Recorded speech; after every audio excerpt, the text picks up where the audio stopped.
Hello everyone, welcome back to my YouTube channel. मेरा नाम है शुभम और आप देख रहे हैं बायोलॉजिकल स्पेक्ट्रम।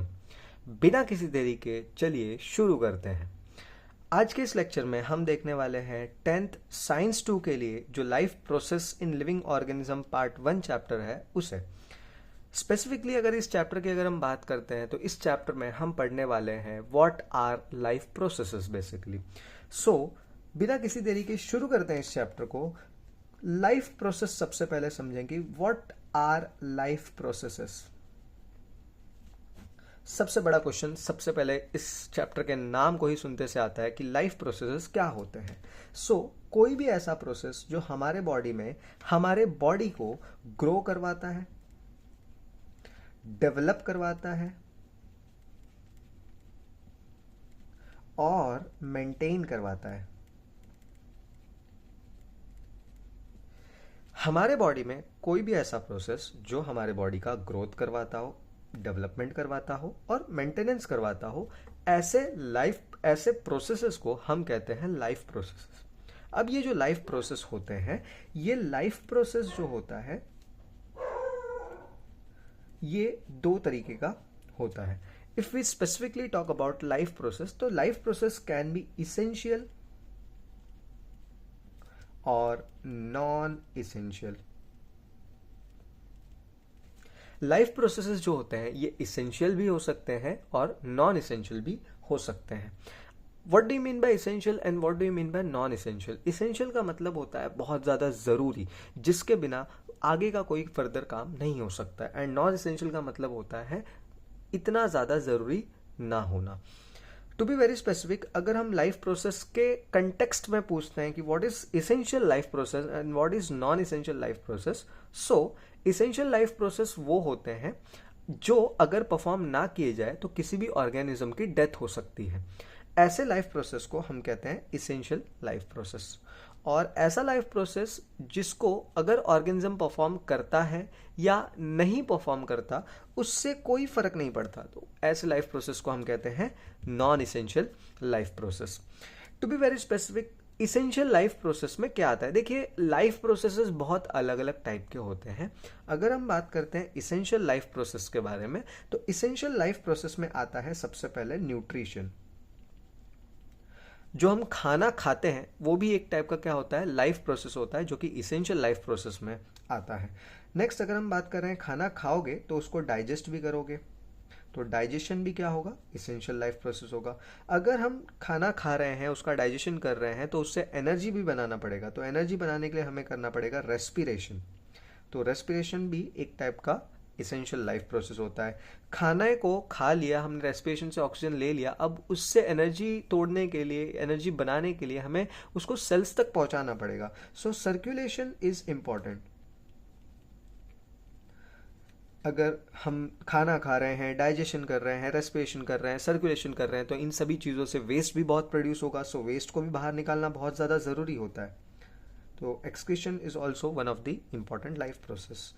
जैसे और इसमें आते हैं सेल डिवीजन, ठीक है। तो ये जो लाइफ प्रोसेसेस के नाम मैंने लिखे हैं, इसमें और भी चीज़ें आती हैं, तो मैं सारी चीज़ों को यहाँ पर मेंशन नहीं कर पाऊंगा। अगर हम बात करते हैं न्यूट्रिशन के बारे में, तो nutrition, digestion, respiration, circulation, excretion, cell division, ये सब के सब इसेंशियल लाइफ प्रोसेस होते हैं। वेरएज अगर हम बात करते हैं नॉन इसेंशियल लाइफ प्रोसेस में, तो इसमें आता है रिप्रोडक्शन। रिप्रोडक्शन जो होता है एक नॉन इसेंशियल लाइफ प्रोसेस होता है। अब समझिए जरा इसको कि ये कैसे इसेंशियल है और कैसे ये नॉन इसेंशियल होता है। टू बी वेरी स्पेसिफिक, अगर हम बात करते हैं इसेंशियल लाइफ प्रोसेस के बारे में, तो जैसा कि मैंने बताया, ये एक ऐसे लाइफ प्रोसेस होते हैं जिनके ना परफॉर्म होने की वजह से हमारी डेथ हो सकती है या फिर किसी दूसरे ऑर्गेनिजम्स की डेथ हो सकती है। तो सबसे पहले अगर हम बात करते हैं न्यूट्रिशन के बारे में, तो अगर कोई इंसान खाना नहीं खाता है, कोई एनिमल खाना नहीं खाता है, तो वो ज्यादा टाइम तक सर्वाइव नहीं कर पाएगा। So nutrition is one of the essential life process. अगर हम खाने को खा रहे हैं लेकिन अगर हम उसको डाइजेस्ट नहीं कर पा रहे हैं, तो हमारे सेल्स के पास न्यूट्रिएंट्स नहीं पहुंचेंगे, और न्यूट्रिएंट्स नहीं पहुंचेंगे तो इनडायरेक्टली वो एनर्जी नहीं बना पाएगा और उसकी डेथ हो जाएगी। सो digestion is one of the important life process, essential life process हम उसे कहते हैं। रेस्पिरेशन की अगर हम बात करते हैं तो इस प्रोसेस से हम क्या करते हैं, एनर्जी को डेवलप करते हैं। सो एनर्जी हमें हर एक काम करने के लिए, जो हम एक उंगली को भी अगर मूव करते हैं तो उसमें भी हमें एनर्जी लगता है। तो एनर्जी बनाने के लिए हमें क्या करना पड़ता है, रेस्पिरेशन करना पड़ता है। मैं आपको बहुत ही सिंपल सा कॉन्सेप्ट बताता हूँ। देखिए हम जो खाना खाते हैं ना, वो एक टाइप का कॉम्प्लेक्स फूड होता है। इस कॉम्प्लेक्स फूड को हम डाइजेशन की मदद से तोड़ देते हैं सिंपल फूड में, और ये जो सिंपल फूड होता है हम फर्दर इसको तोड़ देते हैं एनर्जी बनाने के लिए। जो कॉम्प्लेक्स फूड था उससे जब सिंपल फूड बना तो इस प्रोसेस को हमने बोला डाइजेशन, एंड सिंपल फूड से जो हमने एनर्जी बनाया इस प्रोसेस को हम कहते हैं रेस्पिरेशन। एंड रेस्पिरेशन करने के बाद हमारे बॉडी में काफ़ी ज़्यादा एनर्जी आ जाती है, और इस एनर्जी का इस्तेमाल हम वेरियस एक्टिविटीज़ वगैरह में करते हैं। इफ़ वी रिक्वायर एनर्जी, अगर हमें जिंदा रहना है तो हमें एक्टिविटी करना पड़ेगा, एक्टिविटी करना है तो एनर्जी चाहिए, एनर्जी चाहिए तो हमें रेस्पिरेशन करना पड़ेगा। So respiration is one of the essential life process. अगर हम बात करते हैं कि ये सारा रेस्पिरेशन से एनर्जी कहाँ बनता है, तो ये सब कुछ होता है सेल के अंदर। एक सेल के अंदर ये एनर्जी को बनाया जाता है। तो सेल तक हमारे एक कॉम्प्लेक्स फूड से जो सिंपल फूड टूट रहे हैं वो सिंपल फूड वहाँ तक पहुँचने चाहिए, वहाँ पे एंजाइम्स पहुँचने चाहिए, हार्मोन्स, बहुत सारी चीज़ें वहाँ पर पहुँचनी चाहिए। So circulation is also one of the essential life process. अगर हम इतना कुछ कर रहे हैं तो हमारे बॉडी में एम्पल अमाउंट ऑफ क्या प्रोड्यूस होगा, वेस्ट प्रोड्यूस होगा। इस वेस्ट को बाहर निकालने के लिए भी हमें क्या करना पड़ेगा, एक्सक्रीशन करना पड़ेगा। अगर हम फूड का एक्यूमुलेशन कर रहे हैं, गैसेस का एक्यूमुलेशन कर रहे हैं, उससे वेस्ट प्रोड्यूस कर रहे हैं लेकिन उस वेस्ट को बाहर नहीं निकाल रहे, तो हमारा सर्वाइवल और ज़्यादा डिफिकल्ट हो जाएगा। So to survive we have to perform excretion. Cell division, हम इतनी चीज़ें जब कर रहे हैं, हमारे पास एनर्जी आ रही है लेकिन हम अपने सेल को डिवाइड नहीं करवा पा रहे हैं, तो हमारा ग्रोथ पॉसिबल नहीं है, और जहाँ ग्रोथ नहीं होगा वो लाइफ प्रोसेस नहीं कहलाएगा। कोई ऐसा प्रोसेस जहाँ पे ग्रोथ, डेवलपमेंट, मेंटेनेंस होता है उसी को हम लाइफ प्रोसेस कहते हैं। यहाँ पर भी हमारा सेल डिवीजन होना चाहिए। तो सेल डिवीजन जब होता है तो उसी को हम क्या कहते हैं, one of the essential life process बोलते हैं, जो हमारे ग्रोथ में कॉन्ट्रीब्यूट करता है। नेक्स्ट हम आते हैं नॉन इसेंशियल लाइफ प्रोसेस की तरफ में। अगर हम बात करते हैं non essential life process, that is reproduction के बारे में। रिप्रोडक्शन, देखो फ्रेंड्स, रिप्रोडक्शन एक ऐसा लाइफ प्रोसेस होता है जिसमें अगर कोई इंसान इसको परफॉर्म करता है तो भी वो जिंदा रहता है, अगर एक इंसान उसको परफॉर्म नहीं करता, चाहे कोई भी दूसरा एनिमल उसको परफॉर्म नहीं भी करेगा, तो भी वो जिंदा रहेगा। उसको उसके लाइफ के ग्रोथ का, डेवलपमेंट का और मेंटेनेंस का रिप्रोडक्शन से कोई भी लेना देना नहीं होता है। इसीलिए ये आता है नॉन इसेंशियल लाइफ प्रोसेस में। समझना जरा इस चीज को, ये नॉन इसेंशियल है इसका मतलब ऐसा नहीं है कि इसका कोई इस्तेमाल नहीं है। इसका अपने टाइम पे, अपने जगह पर इसका प्रॉपर इस्तेमाल किया जाता है। मैं आपको सबसे बेस्ट एग्जांपल देता हूं। देखिए, जैसे हमारे घर में वेरियस टाइप्स के यूटेंसिल्स होते हैं, बर्तन होते हैं हमारे घर में, लेकिन हम उन सारे यूटेंसिल्स को डेली यूज नहीं करते हैं। जैसे कि अगर हम बात करते हैं, हम सभी के घर पे क्या होता है, एक नॉर्मल कुकर होता है जिसके अंदर हम लोग क्या बनाते हैं, राइस बनाते हैं, और एक दूसरा कुकर होता है जिसके अंदर हम लोग इडली बनाते हैं। अब जैसा कि मैं वीडियो बना रहा हूँ महाराष्ट्र में, मुंबई में स्टे कर रहा हूँ, तो महाराष्ट्र में महाराष्ट्रियन जो लोग होते हैं या फिर जो भी लोग जो महाराष्ट्र में रिसाइड कर रहे हैं वो डेली इडली वगैरह का कंजम्पशन नहीं करते हैं। तो हम डेली वो इडली वाला कुकर इस्तेमाल नहीं करते, हाँ वो राइस वाला कुकर हम डेली इस्तेमाल करते हैं। अगर हम इडली वाला कुकर डेली इस्तेमाल नहीं कर रहे हैं, इसका मतलब वो वेस्ट हो गया क्या?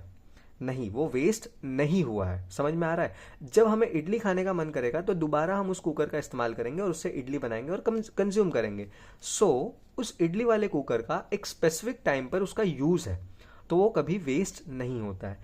सेम एज इट इज हमारे पास होता है नॉन इसेंशियल लाइफ प्रोसेस में रिप्रोडक्शन। ये जो रिप्रोडक्शन होता है ये उतना ज़्यादा इसेंशियल नहीं है, इसका हमारे ग्रोथ से, डेवलपमेंट से और लाइफ के मेंटेनेंस से कोई लेना देना नहीं है, बट देन टू ये अपनी जगह पर अपना अच्छे से रोल प्ले करता है और ये स्पीशीज़ के मेंटेनेंस में मदद करता है। चलिए आपको एग्जांपल दे देता हूँ एक। जैसे कि मान लो कि एक कोई विलेज है, ठीक है, इस विलेज में कुछ कह सकते हो कि एनिमल्स हैं जिनका नाम है एक्स, ठीक है, 4 एनिमल्स हैं और इनका लाइफ स्पैन है, सपोज करते हैं हम 10 ईयर्स का। इनका लाइफ स्पैन है 10 ईयर्स, ठीक है, इनका लाइफ स्पैन है 10 ईयर्स। अगर केस 1 हम देखते हैं, केस 1 हम देखते हैं, नो रिप्रोडक्शन,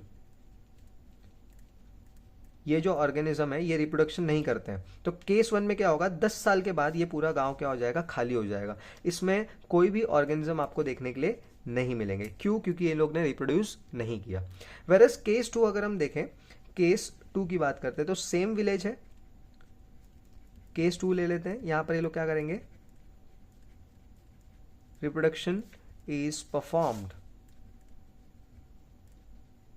अगर यहाँ पे रिप्रोडक्शन परफॉर्म किया जाता है और इनकी अभी लाइफ स्पैन क्या है, सेम है, लाइफ स्पैन अभी इनकी क्या है, सेम है 10 ईयर्स का, ठीक है। और आज हम इनको अगर देखेंगे, ध्यान से अगर हम इनको देखेंगे, 10 सालों के बाद, यहां पर 10 सालों के बाद पूरा गांव क्या हो गया था, आफ्टर 10 ईयर्स पूरा गांव क्या हो गया था, खाली हो गया था। लेकिन जब ये लोग रिप्रोड्यूस करेंगे तो 10 सालों के बाद इनके विलेज में इनमें से कोई ही दिखाई देगा, बट इनके नेक्स्ट जनरेशन जो है हम लोग को यहाँ पर देखने के लिए मिलेगी।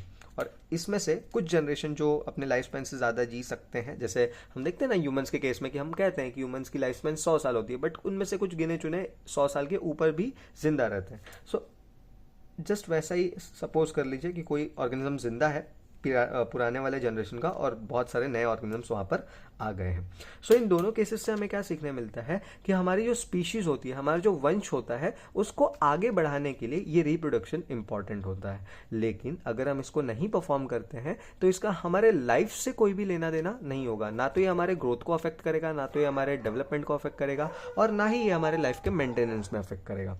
सो it is one of the non essential life process but also the important one to maintain our life. आज के लेक्चर में हम यहीं पर ये वीडियो लेक्चर स्टॉप करते हैं, ठीक है। इसके आगे हम नेक्स्ट वीडियो लेक्चर में देखेंगे, जहां से हम प्रॉपरली एक लाइफ प्रोसेस जो है उसको स्टार्ट करेंगे। सबसे पहले हम देखेंगे न्यूट्रिशन के बारे में, एंड फिर उसके बारे में रेस्पिरेशन स्टार्ट करेंगे, क्योंकि हमें डाइजेशन इस चैप्टर में नहीं पढ़ना है, सर्कुलेशन इस चैप्टर में नहीं पढ़ना है, एक्सक्रीशन इस चैप्टर में नहीं पढ़ना है। हम पढ़ने वाले हैं cell division, respiration and nutrition का थोड़ा सा पार्ट, ठीक है। एंड अगले चैप्टर में, that is life process and living organism 2 में हम देखेंगे रिप्रोडक्शन के बारे में। सो आज के वीडियो लेक्चर में बस इतना ही, मिलते हैं नेक्स्ट वीडियो लेक्चर में। अगर आपको ये लेक्चर समझ में आया है, पसंद आया, तो इसको प्लीज़ लाइक करिए, चैनल पे नए हो तो उसको सब्सक्राइब करिए। मिलते हैं नेक्स्ट लेक्चर में। Thank you, bye bye.